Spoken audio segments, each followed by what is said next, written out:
અવાજ આવે છે મારો? कोटि दंडवत प्रणाम। आप श्री परम पूज्य 108 विशाल कुमार महोदय રાજકોટ બિરાજો છું। દર સેટરડે આપસી અમને વચરામૃતનું કુથાત કરશો। આજના વચરામૃતનું કુથાત કરશી। વલ્લભાધીશ કી જય।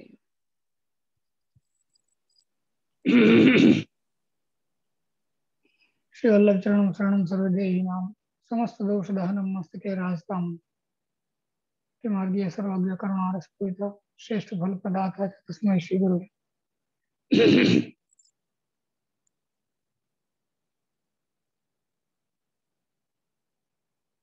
આપણે પાંચમા શ્લોકમાં પહેલી લાઈનમાં આપણે ચાલતું હતું વિવેચન। માયાવાદી કરીન્દ્ર દર્પ દલને આસ્યેન્દુ રાજોદ્ગત એનું આપણે વિવેચન ચાલતું હતું।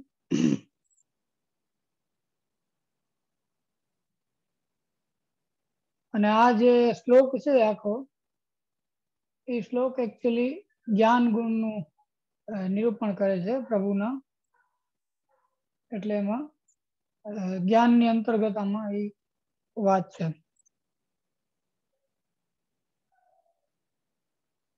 એટલે એમાં જ્ઞાન ગુણમાં બે વસ્તુ બતાવવામાં આવી છે। એક તો જે પ્રતિબંધક અજ્ઞાન છે કે જે અથવા એવું જે અન્યથા જ્ઞાન છે કે જેના કારણે આપણને ભગવત ભજનમાં પ્રતિબંધ રૂપ થઈ શકે કે પછી જે આપણે બ્રહ્મવાદની વિરુદ્ધમાં છે એવું જે માયાવાદી જ્ઞાન છે કે પછી એવા અન્ય વાદો છે કે જે બ્રહ્મવાદથી વિરુદ્ધ છે, આપણા વાદથી વિરુદ્ધ છે। એવા વાદોનું જે જ્ઞાન છે એની નિવૃત્તિ એટલે એમ કે એવા અજ્ઞાનની નિવૃત્તિ। અને જે પુષ્ટિમાર્ગીય જે જ્ઞાન છે કે જે ભાગવતમાં વર્ણિત છે કે જે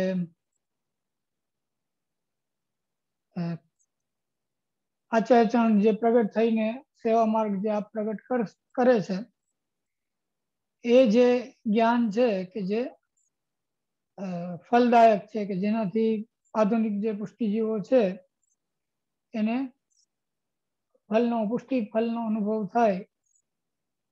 એ બંને કાર્ય એ જ્ઞાન ગુણથી થાય છે કે અજ્ઞાનની નિવૃત્તિ અને અલૌકિક જે જ્ઞાન છે પુષ્ટિ માર્ગીય જે જ્ઞાન છે એનું સ્થાપન। માયાવાદીમાં આમાં એક પ્રકારના એક અર્થ ભેદ એવો પણ આમાં બતાવ્યો છે, એવો અર્થ પણ બતાવ્યો છે કે જે માયાવાદી જે જીવ છે એની સાથે એને પણ ગ્રહણ કર્યા છે કે જે સાધુજનને પીડા કરવા વાળા જે અતિ તામસ બુદ્ધિ લોકો છે કે જેની અંદર જે દર્પ છે ત્યાં પછી દર્પનો અંદર અર્થ એ કરવામાં આવ્યો છે કે જે અસ્થાપનીય જ્ઞાન છે કે જે જ્ઞાનની સ્થાપના શક્ય નથી, સંભવ નથી, એ જે એવું જે જ્ઞાન છે એનું સ્થાપન રૂપ કે એનું પરિસ્થાપન કરવા માટે જે અતિશય પ્રયત્નશીલ છે એવું એનામાં જે દર્પ છે એટલે અહંકાર છે કે જે જ્ઞાન સ્થાપિત થઈ શકે એમ નથી, એને સ્થાપિત કરવું છે એનું દલન એટલે એનો નાશ એટલે એને નિવૃત્ત કરવાની જે પ્રક્રિયા છે એ દલનેન આસ્યેન્દુ એટલે કે જે મુખારિંદ રૂપી જે ચંદ્રમા છે અથવા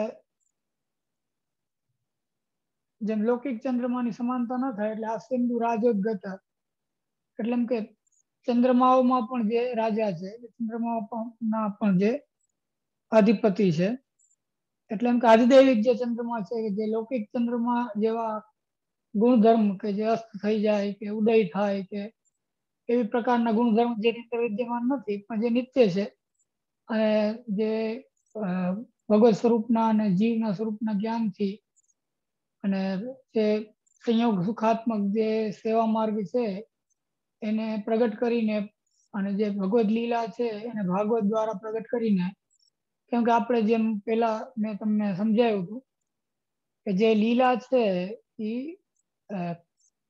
શીતલ ભાવને કરનારી છે. જે પણ વિયોગ છે, વિયોગનો ભાવ છે, એ વિયોગના ભાવને શાંત કરી અને એક જીવનનું સંપાદન કરનારી લીલા છે. એટલે એ જે લીલા છે એને આપણે પ્રગટ કરી, તો આપણે પ્રગટ કરીને એવી લીલા આપણે બતાવી કે જેનાથી જે આપણે જેમ બ્રહ્મસંબંધ મંત્રમાં કહીએ કે હજારો વર્ષથી વિખૂટા પડેલા જે જીવ છે, એ બધાને પ્રભુને ની અપ્રાપ્તિથી ઉત્પન્ન થયેલો જે તાપ હોય, એ તાપ ત્રણેય પ્રકારનો હોય. આદિ ભૌતિક હોય, આધ્યાત્મિક હોય, આધિદૈવિક હોય. આદિ ભૌતિક એટલે લોક સંબંધી પણ જે અશાંતિ કે દુઃખ હોય, અને આધ્યાત્મિક એટલે કે જે ઇન્દ્રિયોના નિગ્રહથી ઉત્પન્ન થયેલો જે તાપ હોય એ પણ હોય. અને આધિદૈવિક એટલે ભગવત પ્રાપ્તિ, પુષ્ટિ, પ્રભુની જે પ્રાપ્તિ છે એ ના થવાના કારણે ઉત્પન્ન થયેલું જે પીડા છે, તાપ છે, એ પણ હોય. એ બધાની નિવૃત્તિ કેનાથી થાય કે ભગવદ લીલાનું જે અવગાહન છે, કે જે લીલા આપણને શ્રી આચાર્યની કૃપાથી આપણને ખબર પડી, એ લીલાનું અવગાહન કરે તો એ પ્રકારના સર્વ પ્રકારના જે તાપ છે એની નિવૃત્તિ થાય અને જીવન સંપાદન થાય, સ્વાસ્થ્ય ઉત્પન્ન થાય. એમ જેમ સુરદાસજીએ આચાર્યની સન્મુખ જયારે પહેલી વાર આવ્યા, આ બધા કીર્તનો ગાયા હતા, એમને કીધું મોસમ કોણ કુટિલ ખલકામી, એવી રીતના દૈન્ય પ્રગટ કર્યું. એવા અનેક બધા દૈન્યના અને વૈરાગ્યના અને શિક્ષાના એવા કીર્તનો એમણે રચના કરી હતી, એટલે એમણે નિવેદિત કર્યા. તો આચાર્યને આજ્ઞા કરી કે સુર વેક કાહે ગીગ્યા તો, અને આપે એમને કીધું કે પછી ભગવદ લીલા ગાઓ જાસો જીવ કો ઉદ્ધાર હોય, એમ જાસો દોષ નિવૃત્ત હોય.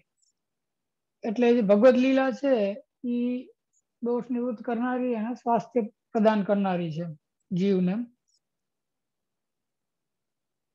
હવે ભગવદ લીલા આપણને કઈ કોઈ ખ્યાલ ના આવત જો આપ પ્રગટ ના થયા અને આપણને ભાગવતનો અર્થ કરીને કે ભાગવત એના દ્વારા આપણે જો પ્રગટ ના કરી રહ્યો તો આપણને એનો ખ્યાલ ના આવત, અથવા એમાં રહેલું જે પુષ્ટિ ભાવ છે કે એમાં રહેલું જે પુષ્ટિ તત્વ છે એનો આપણને અંદાજ ના આવત, અથવા એનું જે યથાર્થ જ્ઞાન થવું જોઈએ લીલાનું, કે જે આપણે જેમ ઐશ્વર્ય વીર જ્ઞાન વૈરાગ્ય સહિત એક યથાર્થ આપણે ધર્મ સહિત ધર્મીનું જે સ્વરૂપ આપણે પ્રગટ કર્યું, યથાર્થ જ્ઞાન આપણને ન થાત. કેમ કે બીજા અન્ય માર્ગીય જે આચાર્યો કે અન્ય માર્ગીય જે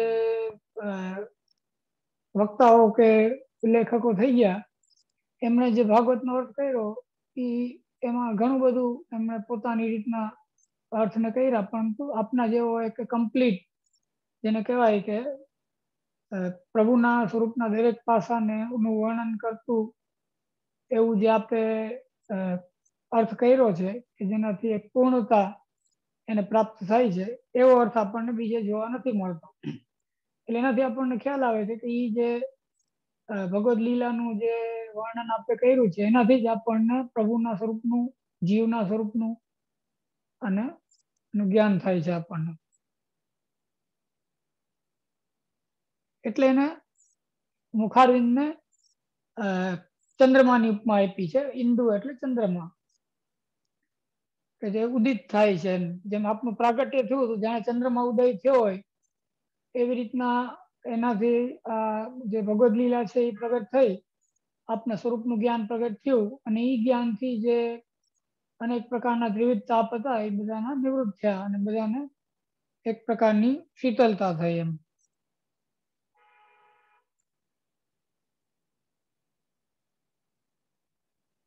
એટલે આના બે પાર્ટ છે, એક અસન્મતની નિવૃત્તિ અને સન્મતની સ્થાપ્તિ. મતલબ અસન્મતની નિવૃત્તિ અને જે સન્મત છે એટલે એમ કે જે આપણો મત છે એને સ્થાપિત કરવું, એમ એ બે ભાગ છે. એટલે એ જે સ્થાપન છે એ અહીંયાથી ચાલુ થાય છે કે શ્રીમદ ભાગવતાખ્ય દુર્લભ સુધા વર્ષેણ વેદોક્તિ બી. એટલે ભાગવતજી છે, ભગવદ લીલા જે છે એ ભગવદ લીલાનો મુખ્ય ગ્રંથ કયો કે જેના આધાર ઉપર આગળ ઉપર બધા સંપ્રદાયના આચાર્યોએ કે બધા સંપ્રદાયના અનુયાયીઓએ ભગવદ લીલાનું વર્ણન કર્યું એવો ગ્રંથ કયો તો શ્રીમદ ભાગવત, કે જેમાં પ્રભુનું ચરિત્ર વર્ણિત થયું અને એ ચરિત્રને જોઈને અથવા એ ચરિત્રનું અવગાહન કરી અને જેના ઉપર વિશેષ કૃપા થઈ, જે પૂર્વના ભગવદીઓ ઉપર, એ બધા પછી આગળ વધારે વિશેષ વર્ણન કર્યું. એટલે જે ભક્તિ છે એનું મૂળ છે એ ભાગવત છે. કેમ કે ભાગવતમાં કથા છે, ભાગવતમાં લીલા છે, એટલે ભક્તિનું મૂળ ભાગવત છે. ભલે પછી કેટલા બધા સંપ્રદાયમાં પ્રમાણની ગણના કરવામાં આવે, એમાં પ્રમાણ ત્રયી જ હોય, ચતુષ્ટય ના હોય આપણી જેમ. એટલે પ્રમાણ ત્રયી હોવાના કારણે એ લોકો ભાગવતને પ્રમાણ ન ગણતા હોય. એટલે એ વેદને, પ્રભુના વાક્યો એટલે ગીતાજીને આદિને પ્રમાણ ગણતા હોય, વ્યાસસૂત્રને પ્રમાણ ગણતા હોય, પણ ભાગવતજીને પ્રમાણ ન ગણતા હોય. કેમ કે એને બીજા જે સંપ્રદાયના લોકો છે એ જેમ બીજા બધા પુરાણો છે, ભાગવતજીને પણ એવી જ રીતના બધા પુરાણોની સમકક્ષ ગણતા હોય. અને પુરાણો પ્રત્યે વેદ જેવો આદર ના હોય એ અનુયાયીઓને અને આચાર્યોને, એના કારણે એટલું બધું એને મહત્વ ના આપતા હોય અને એટલું બધું એને પ્રમાણ પણ ના ગણતા હોય. પરંતુ આપણે ત્યાં શું કરવામાં આવ્યું કે આપણે ત્યાં એક દ્રઢ નિશ્ચય છે કે ભક્તિનો જે મુખ્ય ગ્રંથ છે, ભક્તિનો જે આધાર છે, અથવા ભગવદ લીલાને સમજવાનો કે ભગવદ લીલાનું અવગાહન કરવાનો જે મુખ્ય ગ્રંથ છે એ શ્રીમદ ભાગવત છે, મૂળ છે. તો એ જે શ્રીમદ ભાગવત છે એનો અર્થ પ્રગટ કરે તો જ ભક્તિનો વિસ્તાર થાય, તો જ ભક્તિ પ્રગટ થાય. એટલે કે શ્રીમદ ભાગવત આખ્ય, એટલે એમ કે ભાગવતના નામથી જે પ્રખ્યાત છે અથવા ભાગવતના નામથી જે ઓળખાય છે, એમાં રહેલ એટલે એમાં બિરાજતી જે દુર્લભ સુધા છે, દુર્લભ સુધા એટલે કે જે કેવલ અધિકારી જે જીવ છે એને જ કેવલ કૃપાથી ગમ્ય છે, કે જે સર્વભોગ્ય છે, બધાના અભોગ્ય છે, કેવલ ભગવત કૃપાથી એ સુધાનું પાન થઈ શકે. જેમ વેણુ ગીતમાં આવે છે કે જે અધિકારી હતા એને એ પ્રમાણે એ સુધાની અસર થઈ એની ઉપર. એવી રીતના આ જે અલૌકિક કથારૂપી જે સુધા છે એ જેમ વેણુનાદ જેવો ફલાત્મક છે, એમાં એ કહેવા માંગે છે કે જેટલું વેણુનાદ જેટલું ફલાત્મક છે, એવી રીતના આ જે ભગવત કથા છે એ પણ સુધારૂપ છે, એ પણ એટલું જ ફલાત્મક છે. એટલે જેમ ત્યાં પક્ષીઓને પણ વર્ણન આવે છે કે જે પક્ષીઓ હતા એને જયારે વેણુનાદ સાંભળ્યો ત્યારે મૌન થઈ ગયા અને ધ્યાનમાં વયા ગયા. અને શ્રી સુબોધનીજીને આજ્ઞા કરી કે બધા મુનિઓ હતા, ઋષિ મુનિઓ હતા, એ મનન કરવા માંડ્યા, એમ શ્રુતિઓના અર્થનું મનન કરવા માંડ્યા. એટલે એમ કે પશુ પક્ષી જે લીલા પશુ પક્ષી છે એને પણ યથાધિકાર એ સુધાનો જે અમૃત છે, એ સુધાનો જે રસ છે એને પશુ પક્ષીઓને પણ અનુભવ થાય છે. તો પછી જે જીવ શ્રી આચાર્યચરણની કૃપાથી પુષ્ટિ માર્ગમાં આવે અને પુષ્ટિ માર્ગમાં આવીને એ માર્ગમાં ચાલવાનો પ્રયત્ન કરે અને એની ઉપર કંઈક કૃપા થાય તો એને કેમ ના થાય, એક એવા ન્યાયથી આપણને સમજાવવાનો પ્રયાસ છે કે પશુ પક્ષીઓને પણ એ સુધાનો અનુભવ થયો તો પછી જીવને કેવી રીતના ના થઈ શકે એમ.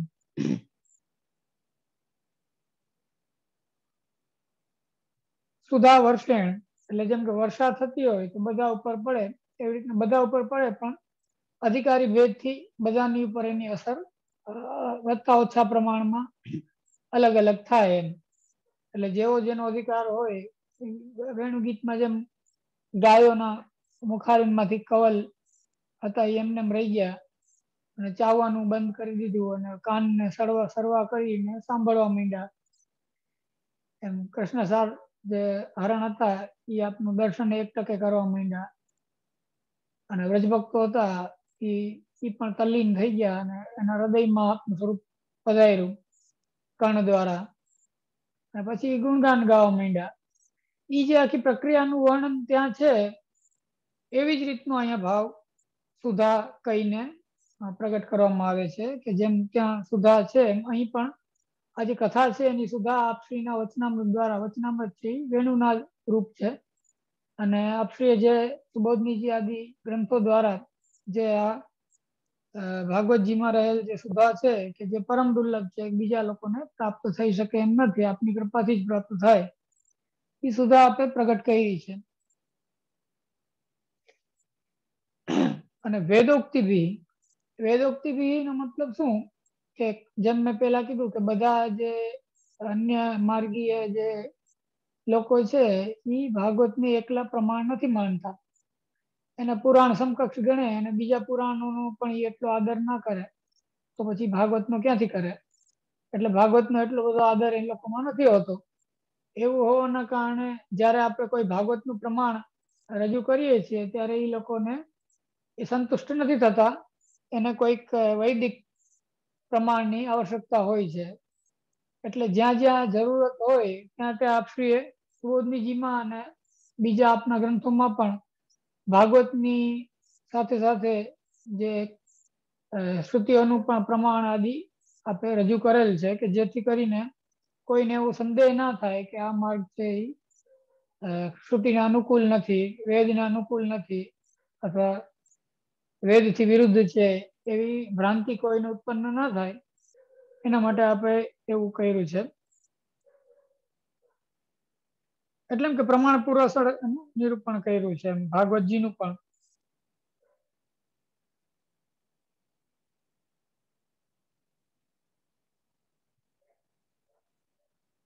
અને ચંદ્રમાં જેમ અંધકારમાં પ્રકાશમાન થાય એવી રીતના કલિયુગ રૂપી જે અંધકાર છે એમાં આપશ્રી પ્રગટ થઈને પ્રકાશમાન છે.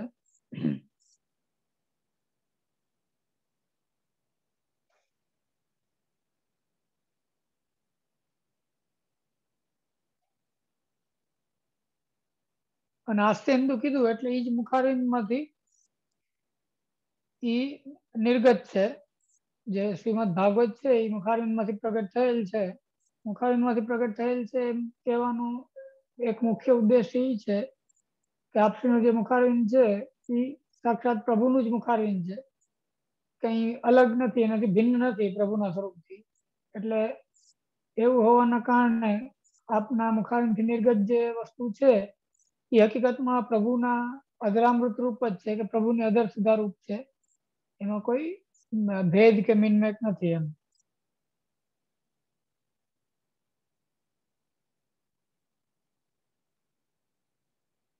એ વાત કોના જેવી છે કે જે નિગમ કલ્પતરોર ગલિતમ ફલમ સુખમુખાદ અમૃત દ્રવ સંયુક્તમ, સુખદેવજીને માટે કીધું કે સુખદેવજીના મુખારવિંદથી જાણે કે કોઈ ફલ હોય અને જેને પોપટ ચાંચ મારેલું જે ફલ હોય એ જેમ મીઠું હોય, કેમ કે પક્ષીને ખબર હોય કે કયું ફલ મીઠું છે, એટલે એ ફલને એને ચાંચ મારી હોય તો એ ફલ જેમ મીઠું હોય એવી રીતના પરમ મધુર રસરૂપ શ્રીમદ ભાગવતની કથા છે.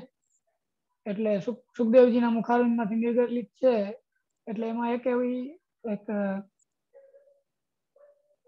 જેમ મેં કીધું કે પોપટ ચાંચ મારીને કોઈ ફલ આપે એ મીઠું હોય, એવી રીતની એક આપણે વિચારી શકીએ સમાનતા એમ. એટલે ત્યાં જેમ કીધું કે સુખદેવજીના મુખારવિંદમાંથી પ્રગટ થયું છે એટલે એ નિર્ગલિત છે, એ પરમ મધુર ફલ રૂપ છે, એવી રીતની વાત છે અહીંયા કે અચરચરણ છે એ સાક્ષાત ભગવાન મુખારવિંદ રૂપ છે, હાસ્ય રૂપ છે. તો આ હાસ્ય રૂપ છે તો આપના મુખારવિંદમાંથી જે પ્રગટ થયું અધર સુધા રૂપ છે, એટલે એ દુર્લભ છે, પરમ અને સુધારૂપ છે.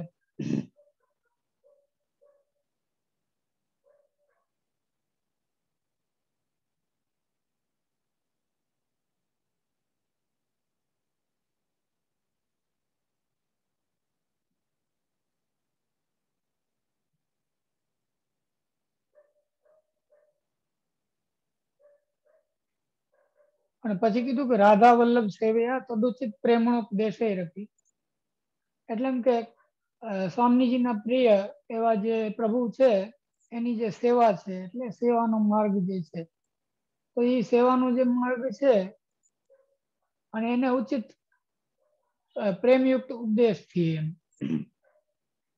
એટલે એમ કે જે અન્ય માર્ગીય લોકો હોય કે કર્મ જ્ઞાન ઉપાસના આદિમાં જે રત હોય એનાથી કઈ ને કઈ એની પ્રસન્નતા સિદ્ધ થતી હોય, પરંતુ જે પુષ્ટિ જીવ છે કે જે પુષ્ટિ માર્ગમાં આવેલો છે એનું કલ્યાણ થાય કે એનો ઉદ્ધાર થાય એના માટે આવશ્યક છે કે કંઈક ભગવત સંબંધ એનો સ્થાપિત થાય એમ. કેમ કે આપણે ત્યાં કહેવામાં આવે છે કે સંબંધ સાધન વ્યક્ત સંબંધ ફલ મેળવે. જે ભગવત સંબંધ છે એ સાધન છે ને ભગવત સંબંધ જ ફલ છે. એટલે આપણે ત્યાં બ્રહ્મ સંબંધ કહેવામાં આવે છે કે બ્રહ્મનો સંબંધ સ્થાપિત થાય એમ.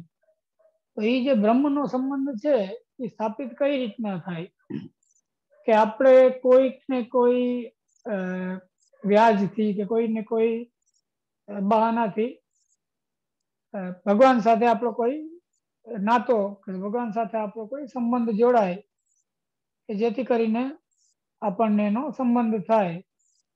તો એ સંબંધ સ્થાપિત થાય એના માટે સૌથી સરળમાં સરળ ઉપાય શું તો કે સેવા છે કે જેનાથી આપણી અંદર બીજા કોઈ જે આગળના જે કઈ કૃપાથી ગમ્ય જે ભાવો છે એ કદાચ આગળ થાય કે ના થાય પણ તમે દાસત્વનો ભાવ તો આપણે કરી શકીએ કે શરણાગતિનો ભાવ તો આપણે કરી શકીએ અને સેવકના ભાવથી આપણે સેવા તો કરી શકીએ એમ. એટલે એટલું તો સિદ્ધ થાય જ. એટલે એ જે સેવકત્વ છે એ સિદ્ધ થાય એના માટે સેવા છે. એટલે કઈક સંબંધ તો સ્થાપિત થયો એમ. અહીં સંબંધ એક વખત સ્થાપિત થયો તો આગળ કંઈક એ સંબંધના પ્રતાપથી કે એ સંબંધના બલથી આગળ જે કંઈ પણ આપણને દાન થવાનું હોય એ થઈ શકે એમ.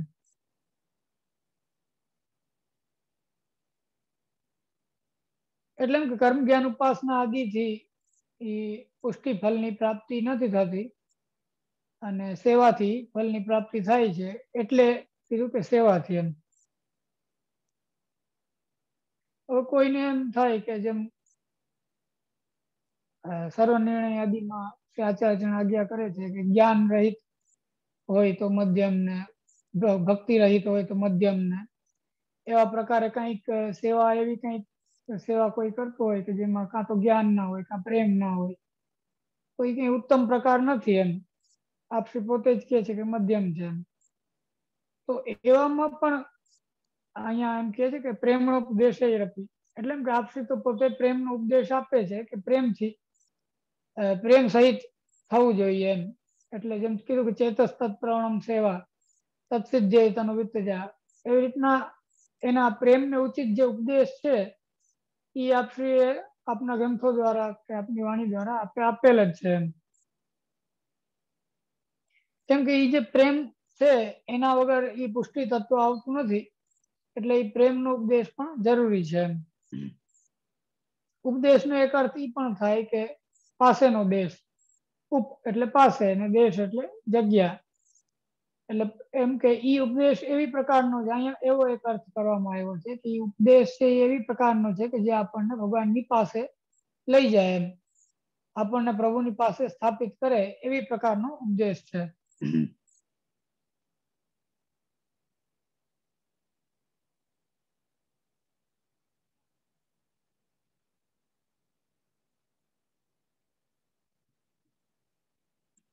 એટલે એમ કે જે ભાગવતથી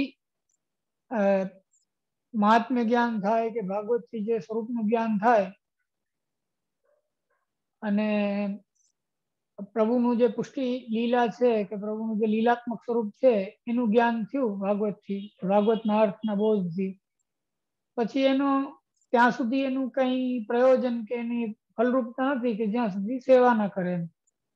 એટલે એમ કે ભાગવતથી સ્વરૂપનું જ્ઞાન થયું, લીલાનું જ્ઞાન થયું, પણ જો એ સેવામાં એને પ્રયોજન નહીં તો એની ફલરૂપતા પુષ્ટિજીવને યોગ્ય ફલરૂપતા એની ના થાય. કેમ કે એવું બની શકે કે કેવલ મહાત્મ્ય જ્ઞાનમાં જ અટકાયેલો રહે અને એને કઈ સ્નેહ એના અંદર ઉત્પન્ન ના થાય એમ. તો એ સ્નેહને ઉત્પન્ન કરવા માટે નો આવશ્યક જે વાતાવરણ કેળવવું જોઈએ એના માટે જરૂરી છે કે એ જીવ સેવા કરે.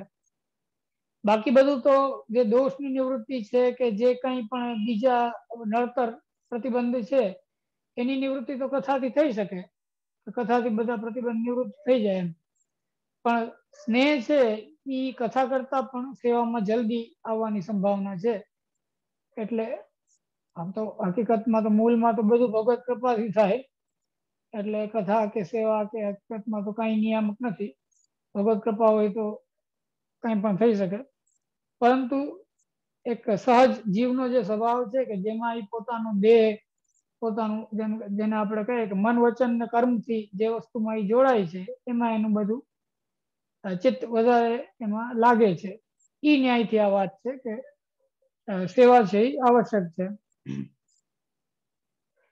એટલે ભાગવતનો અર્થ કરવો, એના દ્વારા આપણને સ્વરૂપનું જ્ઞાન, લીલાનું જ્ઞાન ઈ કરાવવું, અને પછી સેવાનો ઉપદેશ આપવો એમ આપણને કે પ્રેમ સહિત જે સેવા છે એ જ પરમ ફલરૂપ છે એવો ઉપદેશ આપણને આપવો.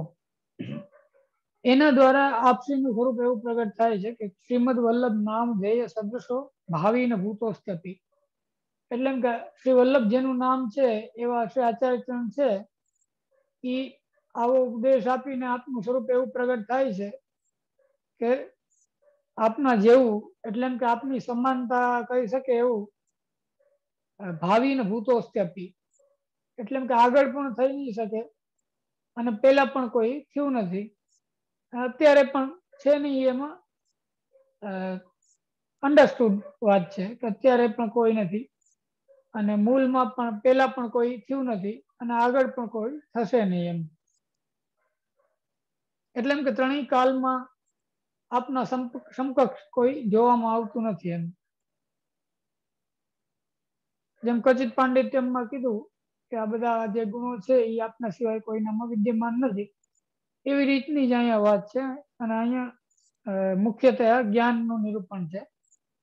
એટલે એમ કે સ્વરૂપ જ્ઞાન, લીલા જ્ઞાન, પછી જીવને પોતાના કર્તવ્યનું જ્ઞાન, સાધના પ્રણાલીનું જ્ઞાન બધું જરૂરી છે. નકર કોઈ દિવસ પોતાના માર્ગમાં પ્રવૃત્ત થાય જ નહીં એમ. એટલે એ બધા ગ્રંથો દ્વારા આપે પ્રગટ કર્યું, અને એનાથી સેવાનો જે અલૌકિક માર્ગ છે એ પુષ્ટિ માર્ગ આપણે પ્રગટ કર્યો કે જે પરમ દુર્લભ છે બીજાને.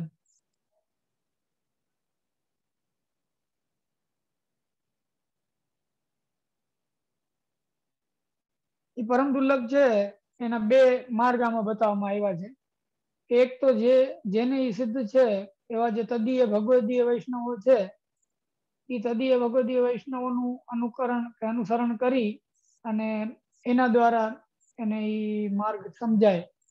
જેમ આપણે 84 વૈષ્ણવની વાર્તા વાંચીએ છીએ, એ બધા ભગવદીય વૈષ્ણવો છે તો એના ચરિત્રથી આપણને પુષ્ટિ માર્ગ શું છે એ ખબર પડે, સમજાય આપણને. અને બીજો રસ્તો બતાવવામાં કે ભગવદ વિષયક જે આરતી છે કે તાપ છે એનાથી આપણને એનું જ્ઞાન થાય.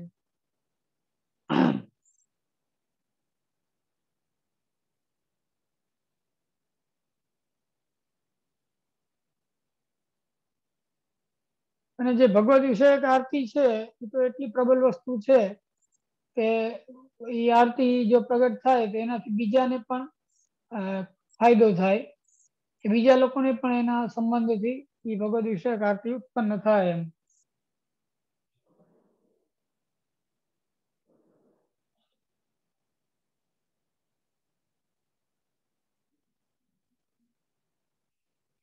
અથવા એમ પણ વિચારી શકાય કે આપના જેમ ઓલા અષ્ટકમાં હતું કે તદ્દિદ્રક્ષાર્થી તાપો જનેશું, એટલે એમ કે આપના મુખારવિંદના દર્શનની ઈચ્છાથી તાપ ઉત્પન્ન થાય છે, એવું જે એમાં વર્ણન હતું એવી રીતની અહીંયા એક અર્થ પણ એવી રીતનો પણ કરવામાં આવ્યો છે કે જે વચનોથી કે જેના ઉપદેશથી લોકોમાં એ ભગવદ વિષયક આરતી ઉત્પન્ન થતી હોય દર્શનથી, તો એ સ્વરૂપમાં પોતાનામાં એ ભગવદ વિષયક આરતી હોય એમાં શું નવાય એમ. એટલે એમ કે હોય જ.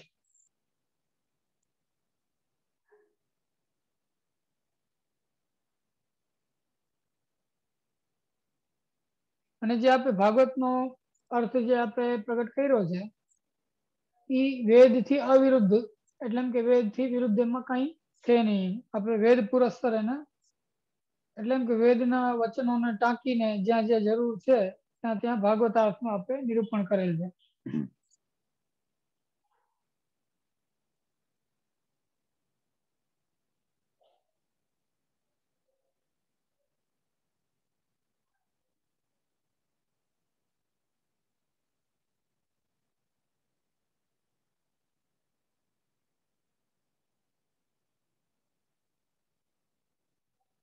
વેદ વિરુદ્ધ જે લોકો અન્ય લોકો જે છે અન્ય માર્ગીય લોકો એ જેમ આ વચનોને કે ભાગવતજીને કોઈ વેદ વિરુદ્ધ માનતું હોય તો એની સામે આપણે આ જે આપણે અર્થ પ્રગટ કર્યો છે એમાં આપણે વેદના વચનોને પણ ગ્રહણ કર્યા છે.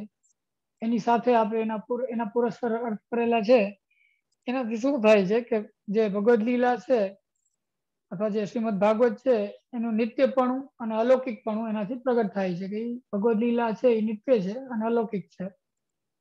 એટલે એમાં કોઈ વેદની બાહ્યતાનો આરોપ ના કરે કે એમ ના વિચારે કે આ વેદથી અલગ છે એમ.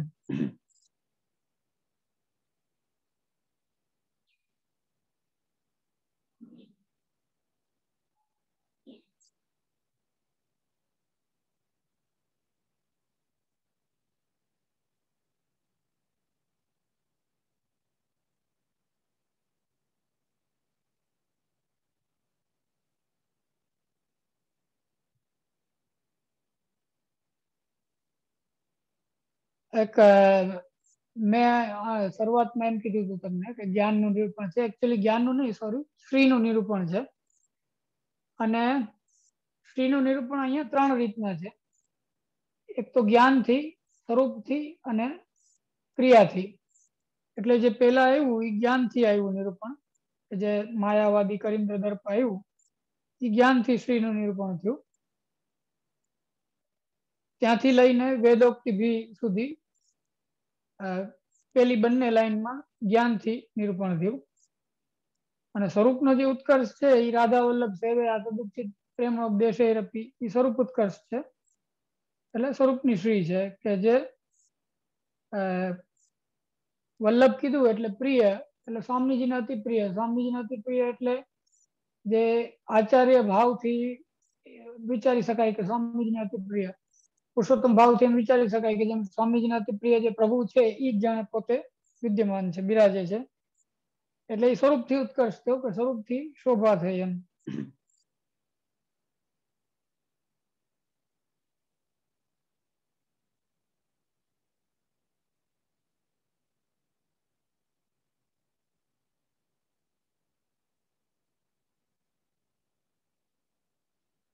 એટલે એમ કે પ્રભુની જે શ્રી છે એ આપનામાં રાધા વલ્લભ સેવૈયા એમ કહીને જે વલ્લભત્વ આપનું પ્રગટ કર્યું છે એમાં આપનું શ્રી ગુણધર્મને પણ પ્રગટ કર્યો છે કે જે પ્રભુનો જે શ્રી સ્વરૂપથી જે શ્રી છે કે દર્શનથી જ જે શોભા ઉત્પન્ન થાય છે કે જેમ મધુરાધિપતે રખિલમ મધુરમ, એમ પ્રભુના સ્વરૂપનું જેમ વર્ણન જ્યાં કંઈ પણ આવે છે ત્યાં એક આપની શોભાનું વર્ણન આવતું હોય છે કે જે બરહાપીડમ નટોરોપુ કર્ણિયો કર્ણિકારમ વિવ્રતદાસ કનક કપિશમ વૈજયંતિમ ચ માલમ. એમાં જેમ આપની એક શ્રી દેખાય કે શોભા એક પ્રગટ થતી હોય કે આપના સ્વરૂપની પ્રિયતા પ્રગટ થતી હોય કે એવું ટૂંકમાં અલૌકિકતા અનિત્ય મતલબ નિત્યપણું પ્રગટ થતું હોય એવું આપનું સહજ સૌંદર્ય એમ. લૌકિક જે સૌંદર્ય હોય એ અનિત્ય હોય અને એમાં સહજ માધુર્ય ના હોય. અને જે અલૌકિક સૌંદર્ય હોય એ નિત્ય હોય અને એમાં સહજ માધુર્ય હોય. એટલે કોઈ આગંતુક માધુર્ય ના હોય કે કોઈ કારણથી મધુર લાગે છે એવું ના હોય એમ. એટલે એવી પ્રકારની શ્રી છે એ સ્વરૂપથી અહીંયા શ્રી પ્રગટ કરી છે કે વલ્લભ કીધું એનાથી પ્રિયત્વ પ્રગટ કર્યું, એનાથી એ શ્રી પ્રગટ કરી છે.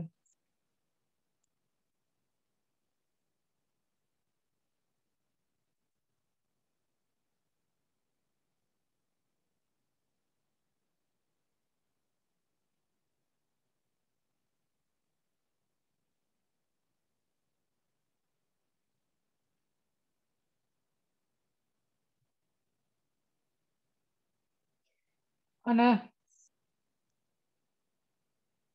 એક સ્વામી ભાવથી એવી પ્રકારનો અર્થ છે કે આપના જે પ્રિયજનો અંગત જે પરિકર છે, મતલબ જે નિજ પરિકર છે લીલામાં, એ સંદર્ભનો એક અર્થ પણ બતાવવામાં આવ્યો છે. એ બધા આપના સૌંદર્યથી વશીકૃત છે અને આપની સેવામાં સતત લાગેલા છે. એવી રીતના જે લોકો સેવામાં પ્રવૃત્ત થાય એમાં પણ એ અલૌકિક શ્રી ઉત્પન્ન થાય એમ ભગવત કૃપાથી. હવે કે સ્વરૂપનું સૌંદર્ય પ્રગટ થાય પણ ભાવમાં સુંદરતા ના હોય, કે ભાવનું સૌંદર્ય ના હોય તો શું?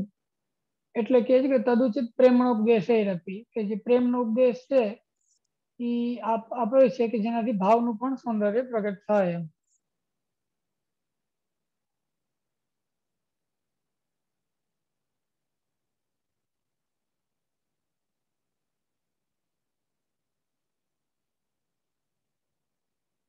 એટલે એમ કે જે ફલરૂપ જે દાસ્ય છે એને ઉપયોગી પ્રથમ તો પ્રેમ પ્રગટ થાય, જેમ મેં પેલા વાત કીધી કે સેવક જેવો એનો સંબંધ સ્થાપિત થાય. પછી સેવક જેવો સંબંધ સ્થાપિત થયા પછી આગળ એને વિશેષ કાંઈ પણ એને ભાવ ઉત્પન્ન થાય અને એનાથી એની આગળ પુષ્ટિમાં એનો વિકાસ ધીરે ધીરે થાય, એના સૌભાગ્યનું ની અભિવૃદ્ધિ થાય. એટલે એમ કે સૌભાગ્યની જે પરમ ફલ છે કે જે સ્ત્રી ભાવ છે કે લક્ષ્મીજી જેવું સૌભાગ્ય જે બતાવવામાં આવ્યું કે વ્રજભક્તોને જે પ્રાપ્ત થયું, એ પ્રકારનું જે સૌભાગ્ય છે એ ચરમ ફલ છે કે પરમ ફલ છે. એ કદાચ સીધું સિદ્ધ ના થાય એમ. આધુનિક જે જીવો છે એને એવું ફલ સીધું સિદ્ધ ના થાય તો પેલા એને દાસ્ય થાય એમ.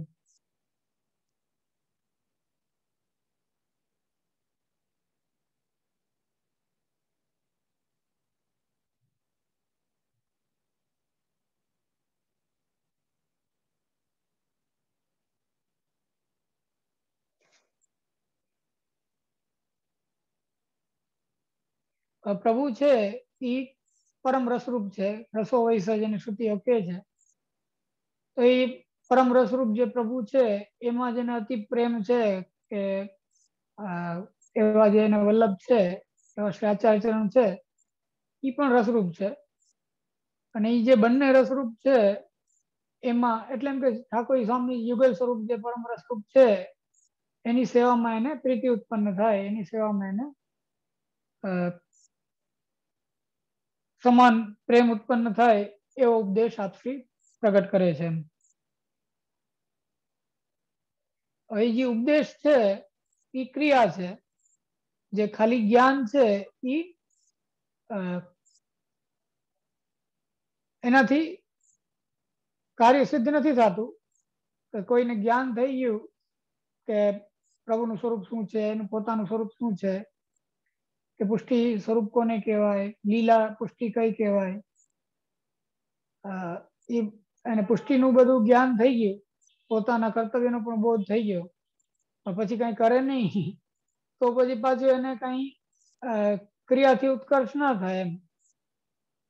એટલે એ ક્રિયાથી ઉત્કર્ષ માટે ઉપદેશે આપી એમ કીધું કે ઉપદેશ આપે છે કે જેનાથી ક્રિયામાં યોજાય એમ જીવ, કે ક્રિયા કરે એમ.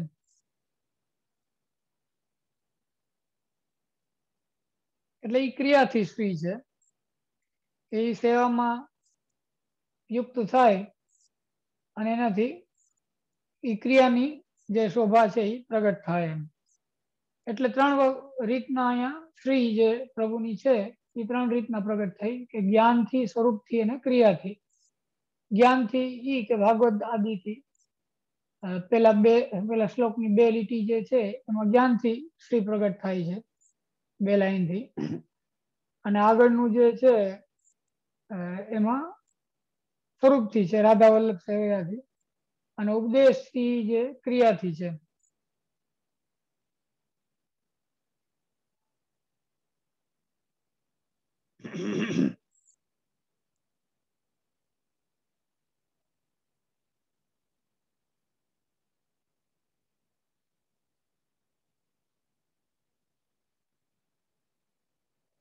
કેમ કે ક્રિયા એટલે કે એવો જે ઉપદેશ આપે છે એનાથી આપની જે કરુણા છે એ પ્રગટ થાય છે. તો કરુણા પ્રગટ થાય છે તો એનાથી આપને એમ છે કે જે આ પરમ અલૌકિક તત્વો છે એ આધુનિક જીવોને પણ પ્રાપ્ત થાય એ પ્રકારની જે કરુણા છે એનાથી એને એ સેવામાં એને પ્રયોજે છે. એટલે એ ક્રિયાથી ઉત્કર્ષ છે.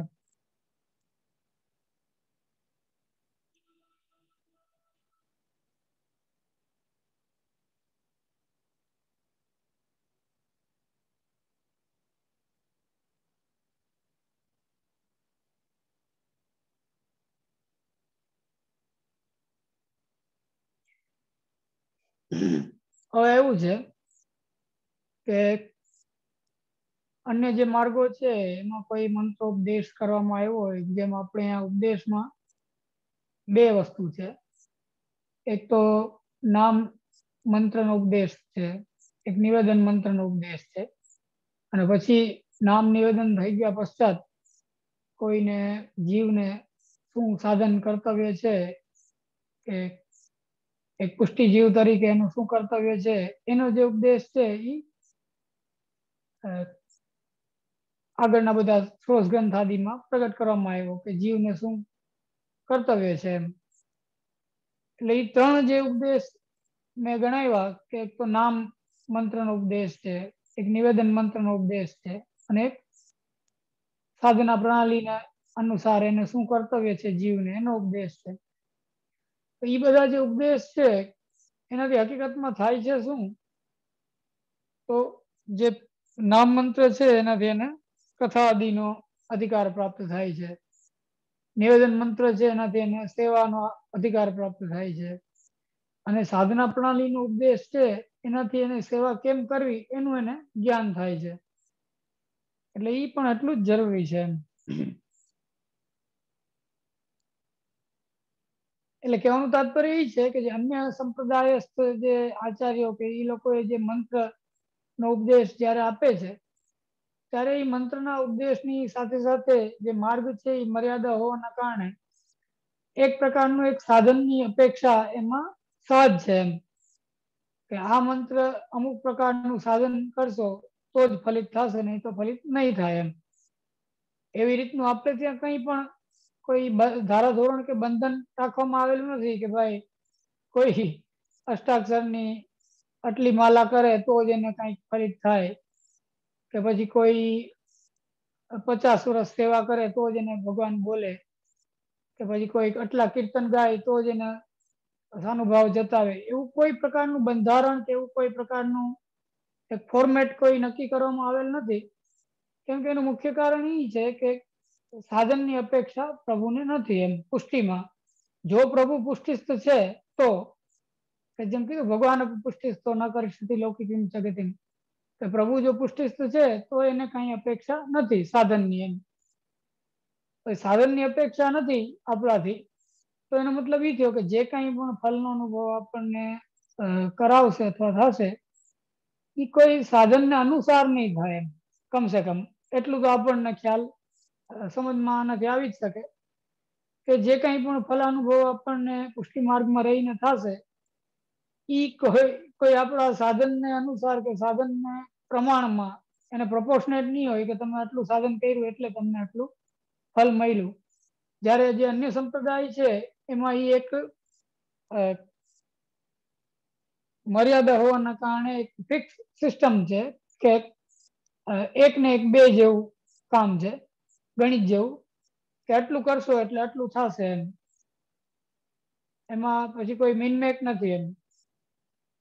આપણે ત્યાં પણ અમુક જે મર્યાદા પણ છે, પુષ્ટિ માર્ગમાં પણ જે મર્યાદા છે એમાં પણ જેમ 7 પ્રકારની ભક્તિ છે તો એ આપણે કથા પક્ષથી કે અષ્ટાક્ષર કરવાથી 7 પ્રકારની ભક્તિ આપણને સિદ્ધ થાય.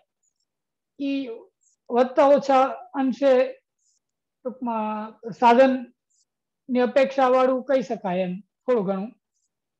અને એમાં આપણને સાધન અનુસાર યત્કિંચિત ફલ મળે છે. પણ જે પુષ્ટિ માર્ગીય મુખ્ય ફલ છે એને આ વાત લાગુ પડતી નથી એમ. કહેવાનો મતલબ એ છે કે જે કેવલ દાસ્ય છે કે જે કેવલ શ્રવણ કીર્તન છે કે એ બધું કદાચ તમને સાધન અનુસાર સિદ્ધ થાય, પણ એ સિદ્ધ થઈ જવા છતાં પણ પુષ્ટિફળ એનાથી મળશે એ નક્કી નથી એમ પાછું. એટલે અલ્ટિમેટલી તો પાછું કઈ એનો ઈ સિદ્ધ થઈ ગયા છતાં પણ કઈ ના થયું એવું કહી શકાય એમ પુષ્ટિ માર્ગના અનુસાર. એટલે કહેવાનો તાત્પર્ય અહીં છે કે સાધનને અનુસાર ફલ નથી એમ.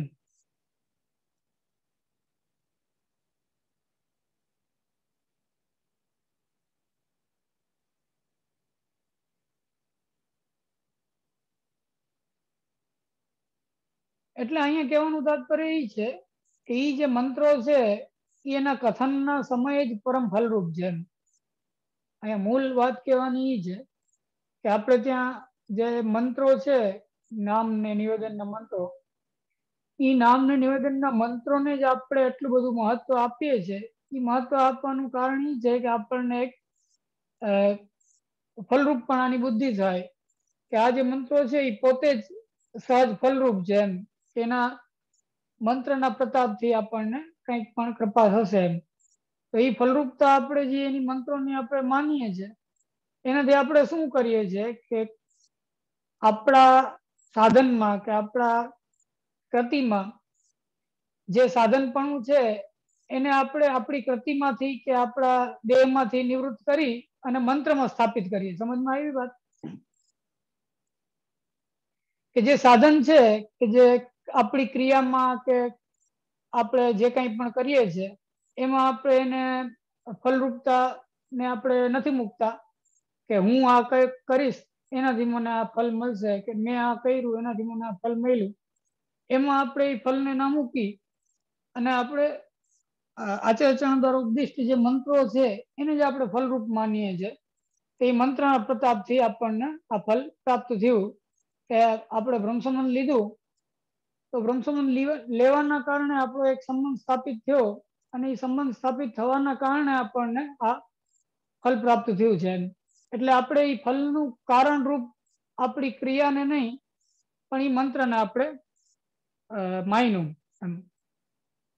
અને એવું કરવાનો મુખ્ય ઉદ્દેશ્ય એ જ છે કે એનાથી આપણને એક પ્રકારની નિસાધનતા સિદ્ધ થાય કે આપણા સાધનનો ભરોસો આપણને ના થાય અને આપના ઉપદેશનો ભરોસો આપણને થાય.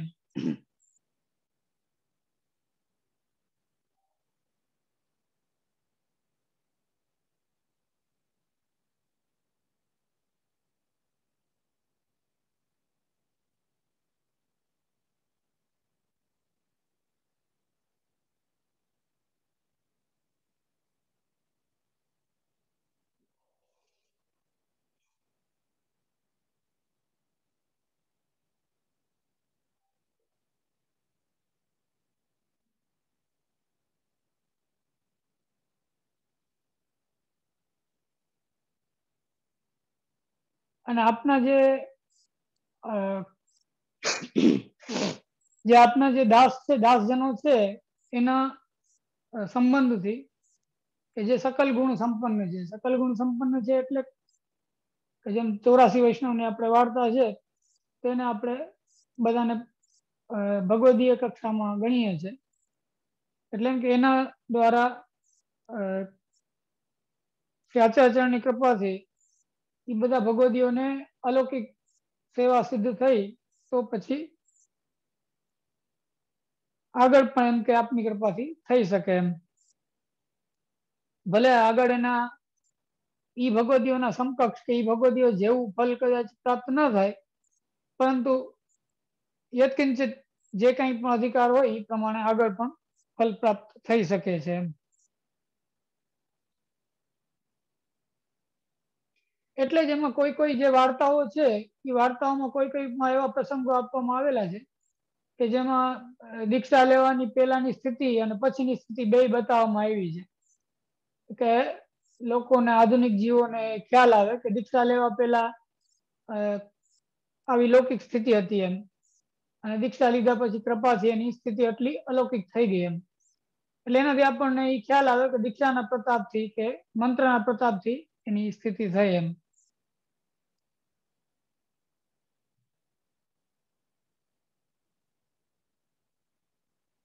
આ શ્રીનું નિરૂપણ અહીંયા આ શ્લોકમાં પૂરું થાય છે કે જ્ઞાન સ્વરૂપ અને ક્રિયાથી શ્રી ગુણ આમાં નિરૂપિત થયો.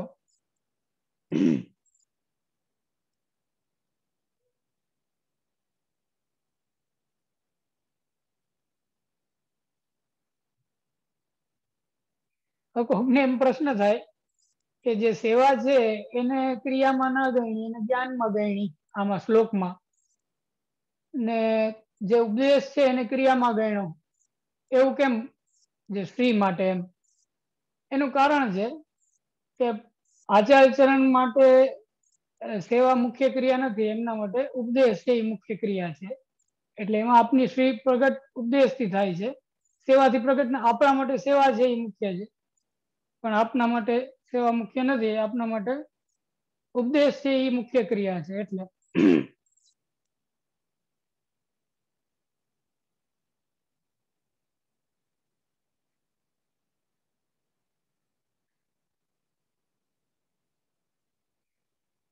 હવે શ્રી ગુણનું નિરૂપણ થઈ ગયું, પછી આગળના શ્લોકમાં જ્ઞાનનું નિરૂપણ આવે છે. જ્ઞાન કેવું છે તો એના માટે અહીંયા કહેવામાં આવ્યું છે કે દુઃખ નિવર્તક કાલ અસંબંધ સંપાદક. એટલે એમ કે જે જ્ઞાન છે એ બે વસ્તુ કરે છે. જેમ કોઈ કાર્ય હોય, જેમ આગળના શ્લોકમાં આવ્યું ગયા શ્લોકમાં કે એક અન્યથા જ્ઞાનની નિવૃત્તિ, પછી જે જરૂરી જ્ઞાન છે એની પ્રાપ્તિ, એવી રીતના બધી વસ્તુમાં હંમેશા એ બે વસ્તુ હોય જ છે કે જે અનિષ્ટ હોય એની નિવૃત્તિ અને જે ઇષ્ટ વસ્તુ હોય એની પ્રાપ્તિ. એવી બે વસ્તુ હંમેશા બધામાં હોય જ છે. એટલે અહીં જે જ્ઞાનનું નિરૂપણ અહીંયા કરવામાં આવે છે એમાં પણ જે દુઃખ છે લોક સંબંધી હોય કે જેમ ત્રિવિધ પ્રકારના જે દુઃખ છે એ બધા પ્રતિબંધક છે, એ બધા જ્ઞાન થવામાં આપણને પ્રતિબંધ કરતા હોય છે. અને જે કાલ છે એનો જે સંબંધ છે, એમ કે કલિકાલ છે, તો કલિકાલના હોવા માત્રથી કે કાલના સંબંધ માત્રથી જ આપણામાં એક પ્રકારનો આસુરાવેશ ઉત્પન્ન થતો હોય કે જે આસુરાવેશના કારણે આપણી જે પ્રવૃત્તિ છે એ ટૂંકમાં શાસ્ત્ર વિરુદ્ધ હોય કે આપણી પ્રવૃત્તિ આચાર વિરુદ્ધ હોય, એવી પ્રવૃત્તિ સહજ પ્રવૃત્તિ કલિકાલમાં થાય છે જીવની. આધુનિક જે જીવો છે એ સહજ રીતના જ એમાં આકર્ષિત થાય એમ. તો એ જે કાલનો ગુણધર્મ, જે પ્રતિબંધક ગુણધર્મ છે અને જે દુઃખ છે કે જે આ કાલમાં સહજ છે, એની બેયની નિવૃત્તિ કરવી. એટલે એમ કે દુઃખની નિવૃત્તિ કરવી અને કાલનો જે સંબંધ છે એની પણ નિવૃત્તિ કરવી, કે કલિકાલનો જે સંબંધ છે કે જેના કારણે પ્રતિબંધ થાય છે એની નિવૃત્તિ કરવી. આ બંને શું થયું? અનિષ્ટની નિવૃત્તિ થઈ. હવે ઈષ્ટની પ્રાપ્તિ છે, તો ઈષ્ટની પ્રાપ્તિમાં શું આવશે કે ભગવત પ્રસાદ કૃત ભક્તિ સાધક અક્ષરાત્મકમ. એમ આપશ્રી આજ્ઞા કરે છે કે ભગવત પ્રસાદ, પ્રસાદ એટલે અહીંયા ઓલો ખાવાનો પ્રસાદ નથી, આપણે જે પ્રસાદ લઈએ એની વાત નથી, પણ અહીંયા પ્રસાદનો અર્થ થાય છે કૃપા, કે પ્રભુની જે કૃપા છે એની સિદ્ધિ એમ.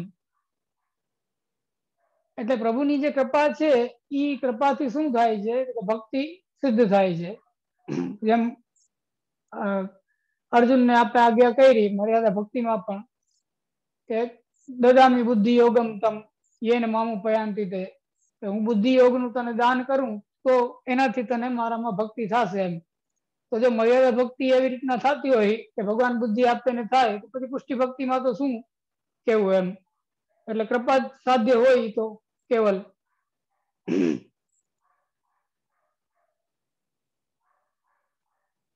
એટલે એ જે જ્ઞાન છે અહીંયા, એ જ્ઞાન અક્ષરાત્મક હોવા છતાં પણ, એટલે કહેવાનું મૂળ તાત્પર્ય એનું પુષ્ટિપણું શું એમ.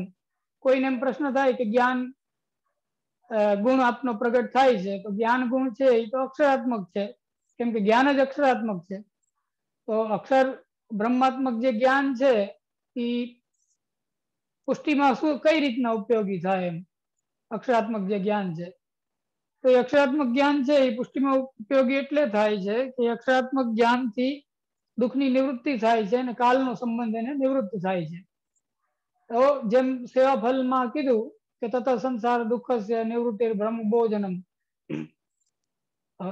બ્રહ્મનો બોધ અને દુઃખની નિવૃત્તિ એ કઈ પુષ્ટિ માર્ગનું ફલ નથી એમ, પણ છતાંય કીધું ને સેવા ફલમાં કે તત સંસાર દુઃખ છે નિવૃત્તિ બ્રહ્મ બોધનમ, એટલે એ અવાંતર ફલ છે. અવાંતર ફલ એટલે કે તમારે પોરબંદર થી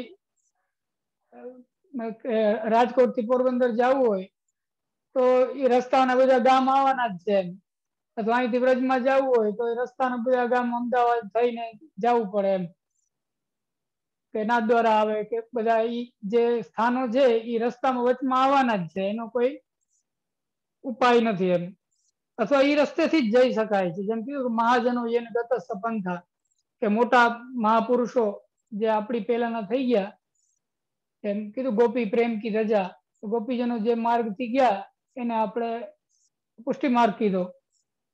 તો એનો અનુગમન કર્યું ને આપણે ગોપીજનોનું, તો એ એવી રીતના ગોપીજનો પછી જેમ આચાર્યચરણ અને પછી 84-252 વૈષ્ણવો આદિ જે માર્ગ થી ગયા એ માર્ગ મુખ્ય માર્ગ છે એમ.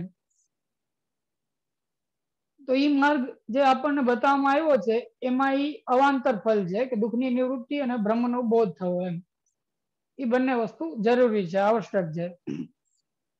કેમ કે એનાથી પ્રભુની કૃપા, પ્રસાદ અહીંયા છે ને એ એક મધ્યસ્થ અર્થમાં લેવામાં આવશે. મધ્યસ્થ અર્થ એટલે કેવી રીતનો અર્થ કે જે ગીતાજીમાં જેમ કીધું કે પ્રસાદે સર્વ દુઃખાનામ હાનિરસ્ય ઉપજાય છે, ત્યાં જે પ્રસાદ જે સેન્સમાં છે ને એમાં થોડુંક હજી પુષ્ટિપણું ઉમેરી દો એવા કંઈક અર્થમાં અહીંયા પ્રસાદ શબ્દ છે. કેમ કે એનું કારણ છે કે અહીંયા જો પ્રસાદ શબ્દનો અર્થ આપણે શુદ્ધ પુષ્ટિ કૃપાના અર્થમાં કરીએ તો પછી આ સંસારના દુઃખની નિવૃત્તિ ને બ્રહ્મનો બોધ ને એ બધું ના આવે, તો પછી સીધું લીલાની પ્રાપ્તિ જ આવે એમ, કે જે ભગવદ લીલાનો અનુભવ થવો ને એ જ ફલ આવે પછી. પરંતુ અહીંયા જયારે આપણે અક્ષરાત્મક દુઃખની નિવૃત્તિ ને કાલનો સંબંધ સિદ્ધ કરવો અને એ બધા જે ફલ અહીંયા બતાવવામાં આવે છે, એટલે કંઈક અંશે અહીંયા જે ભગવત પ્રસાદ છે એ ગીતાજીમાં જે આજ્ઞા કરે છે પ્રસાદે સર્વ દુઃખાનામ હાનિરસ્ય ઉપજાયતે, એ અર્થમાં કંઈક અહીંયા ભગવત પ્રસાદ કહેવામાં આવે છે કે જે ભક્તિનો સાધક છે, કે જે પ્રસાદ સિદ્ધ થવાથી, પ્રસાદ એટલે હકીકતમાં શું, પ્રસાદનો મતલબ શું થાય કે આપણે કહે ને કે કર્મનિષ્ઠા તદાજ્ઞેય યદા ચિત્ત પ્રસિદ્ધ હતું. કર્મનિષ્ઠા ત્યારે કહેવાય કે જ્યારે આપણા ચિત્તમાં પ્રસન્નતા થાય એમ, ચિત્તની પ્રસન્નતા થાય એને કર્મનિષ્ઠા ગણવામાં આવી કે આપણે આપણું કર્તવ્ય નો નિર્વાહ સારી રીતના કરીએ, આપણે આપણું જે શાસ્ત્ર પ્રમાણે પ્રાપ્ત થતું જે કર્મ છે એને આપણે સારી રીતના કરીએ તો આપણે ચિત્તની પ્રસન્નતા રૂપી ફલ તરત ફલ મળે આપણને, કે ચિત્તની પ્રસન્નતા થાય કે ના ના આપણે જે કરવા માટે ભગવાન આપણને જન્મ આપ્યો છે એ આપણે કરીએ છીએ એમ, એનાથી ચિત્તની પ્રસન્નતા થાય.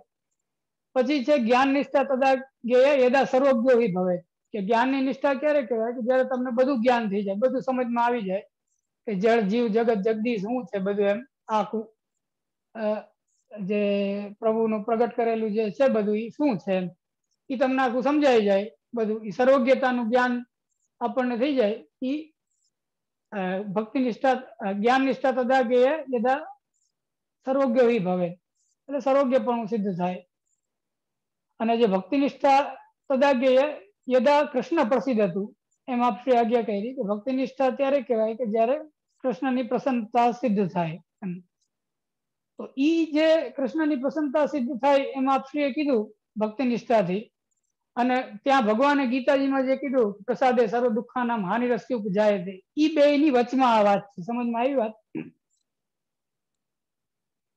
કે જે આપણા સેવા કરવાથી કે આપણા દાસત્વથી કે આપણે સેવકોચિત વ્યવહાર આપણે ભગવાનની સાથે કરીએ કે આપણે બ્રહ્મસંબંધ લીધું છે એટલે આપણે સેવા કરીએ છીએ કે એ પ્રકારનો આપણે વ્યવહાર પ્રભુની સાથે કરીએ છીએ, એનાથી ભગવાનની કંઈક પ્રસન્નતા તો સિદ્ધ થતી હશે ને એમ થોડી ઘણી, ભલે પૂર્ણ પ્રસન્નતા સિદ્ધ ના થાય કે ભાઈ સીધો લીલાનો અનુભવ જ થઈ જાય, એવી પ્રસન્નતા સિદ્ધ ભલે ના થાય, પણ કાંઈક અંશે થોડીક પ્રસન્નતા જે પ્રભુની સિદ્ધ થાય, એક ઈ પ્રસન્નતા, અને જે ગીતાજીમાં જે આજ્ઞા કહી કે પ્રસાદે સર્વ દુઃખાનામ હાનિરસ્ય ઉપજાય તે, એક ઈ પ્રસન્નતા. એમ એ બંનેની વચમાં આ વાત છે કે ભગવત પ્રસાદ સિદ્ધ થાય, એમ પ્રભુની પ્રસન્નતા સિદ્ધ થાય. અને ઈ પ્રકારની જે પ્રભુની પ્રસન્નતા છે એ ભક્તિ સાધક છે, કે ભક્તિને સિદ્ધ કરનારી છે. એટલે અક્ષરાત્મક હોવા છતાં પણ ફલરૂપ છે. કહેવાનો મતલબ અહીંયા એ છે કે જે જ્ઞાન છે એ અક્ષરાત્મક છે 100%, એમ, પણ અક્ષરાત્મક હોવા છતાં પણ એ ફલરૂપ એટલે બને છે કે એનાથી આ પ્રસાદ સિદ્ધ થાય છે.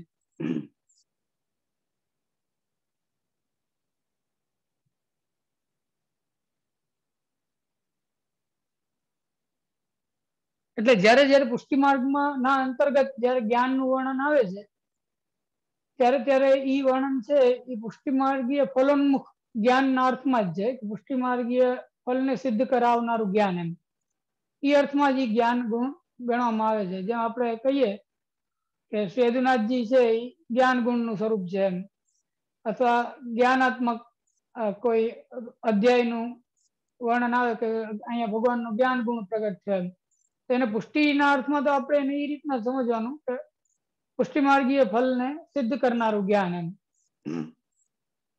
એટલે જેનાથી કેવલ જે અક્ષરાત્મક જ્ઞાન છે નિર્ગુણ, એ અભિપ્રેત નથી એમ અહીંયા, પરંતુ ભગવત સંબંધી જે ફલ સિદ્ધ કરાવનારું જ્ઞાન છે એ અભિપ્રેત છે.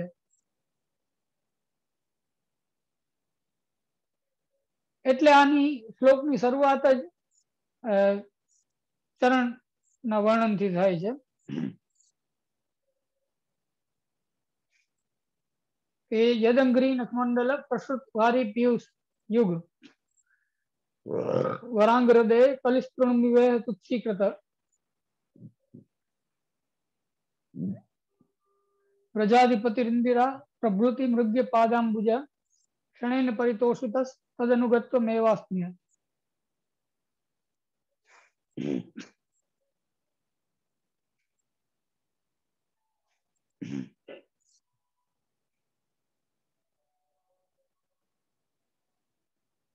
એટલે જે ચરણ કમલ છે એમાં જે નખમંડલ છે, કે જે નખ છે ચરણના, એ નખમંડલ જે છે એને આપણે ત્યાં ભક્તોની ઉપમા આપવામાં આવી છે, કે દાસ જે ભક્તો છે એ ચરણના નખરૂપ છે, એમ.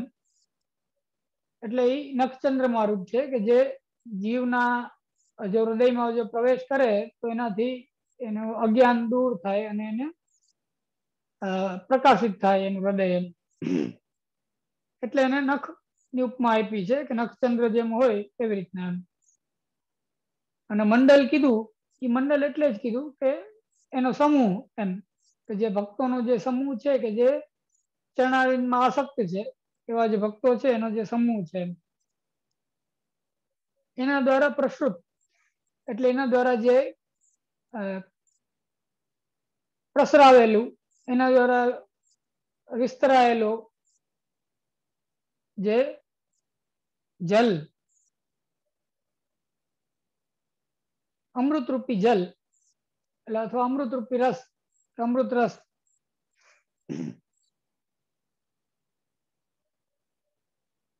એટલે એમ કે જે યુગલ ચરણારવિંદ છે એ યુગલ ચરણારવિંદના જે નખમંડલો છે એ નખમંડલોમાંથી જેમ ચંદ્રમામાંથી કિરણ નીકળતી હોય, એક પ્રકારનું એક શબ્દ ચિત્ર છે કે ચંદ્રમામાંથી જેમ કિરણો નીકળતી હોય એમ યુગલ ચરણારવિંદના જે નખચંદ્રમા છે એમાંથી એક અમૃત જલરૂપી જેમ કિરણો નીકળતી હોય એવું પદાર્થ, કૃપારૂપી પદાર્થ એમ પ્રગટ થાય છે, એમ. અને એ ફેલાય છે, એમ, આખામાં પ્રસૃત થાય છે, એમ. જેમ ત્યાં આવે છે ને આનંદ સિંધુ બળ્યો હરિતન મેં, એવી ટાઈપનું અહીંયા કૃપાના સંદર્ભમાં વાત છે.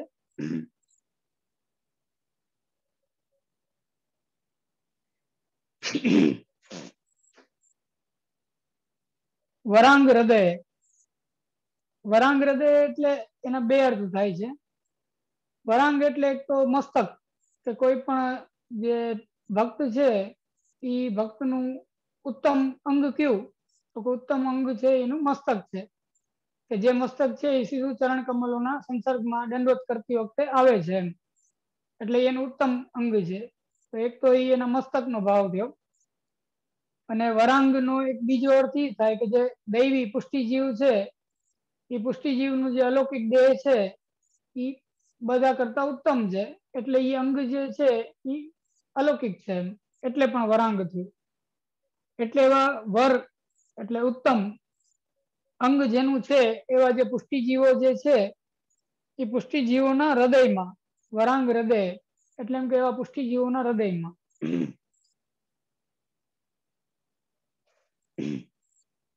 કલિશ તૃણ નિવેહ તુચ્છીકૃત, એટલે જે કલિયુગ છે એને ત્રણની જેમ એટલે તણખલાની જેમ તુચ્છીકૃત એટલે તુચ્છ કર્યું છે, કે જે ચરણ કમલમાંથી પ્રસુત થતું જે આ પિયુષ છે, જે અમૃત છે, એ અમૃતમાં એ સામર્થ્ય છે કે જે હૃદયમાં પધારી અને કલયુગને એ તૃણ જેવું કે તણખલા જેવું કરી દે છે અને તુચ્છ કરી દે છે, અથવા કરી દીધું છે. એટલે એમ કે એક પ્રત્યક્ષ પ્રમાણથી સાબિત થાય છે એમ, કે બીજા કોઈ પ્રમાણની આવશ્યકતા નથી. પ્રત્યક્ષ પ્રમાણથી ખબર પડે છે કે હૃદયમાં પધારીને આ જે પિયુષ છે એ કલયુગને તૃણરૂપ કરી દે છે એમ. હવે કલયુગને તૃણરૂપ કરી દે છે એનાથી એક સ્પષ્ટપણે પુષ્ટિનું વર્ણન છે. પુષ્ટિનું વર્ણન એટલે છે કે જ્યારે પણ કાલ, કર્મ કે સ્વભાવ એ ત્રણમાંથી એકનું અતિક્રમણ થાય ત્યારે એ પછી મર્યાદામાં ના આવે, પુષ્ટિમાં આવી ગયું, પછી એને પુષ્ટિમાં જ ગ્રહણ કરવું પડે.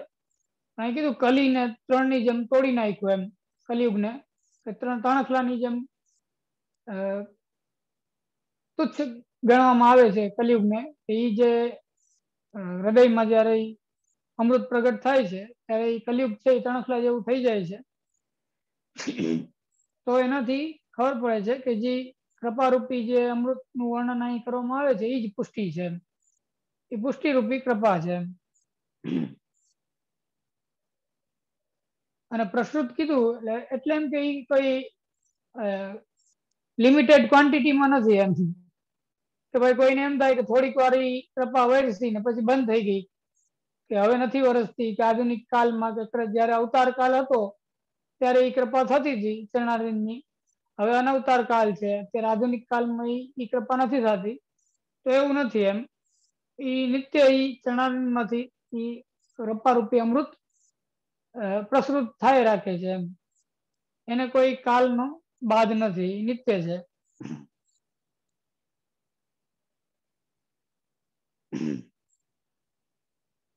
અને પ્રસૃતિ એમાં બહુલતાનું પણ વર્ણન આવે છે કે એ ખૂબ છે એમ, એટલે વિપુલતા છે એમ, કે એમાં કોઈ ન્યૂનતા નથી કે ભાઈ ઓછું છે, કે જે બધાને પૂરું પડે એટલું નથી, કે કોઈને એમ થાય કે બધા જે આધુનિક પુષ્ટિજીવો છે એ બધાને પૂરું થાય એમ, તો એ બધાને પૂરું થઈ શકે એવું છે, એમાં કઈ ન્યૂનતા નથી એમ.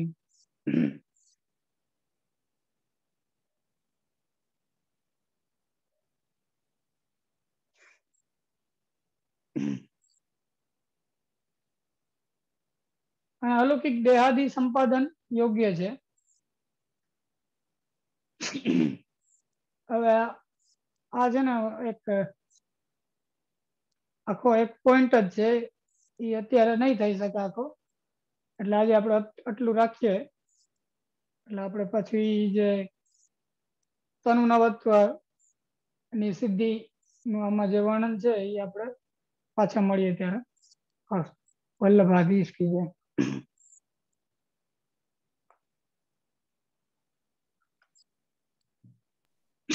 કોઈને કઈ પ્રશ્ન કઈ કરવો હોય કરી શકે. હા, વલ્લભાધીશ કી જય. હું કરું છું, બધાને કોઈ પણ ક્વેશ્ચન હોય તો પોતાની જાતે અનમ્યુટ કરી શકશે.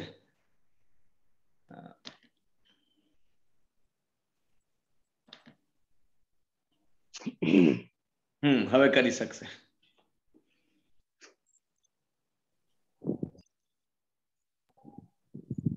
હું સાંભળું છું. 1 મિનિટ માટે વિડીયો બંધ કરીશ ખાલી. હા જી. ફેસબુક બંધ ભાવેશભાઈ? હા કરી દો.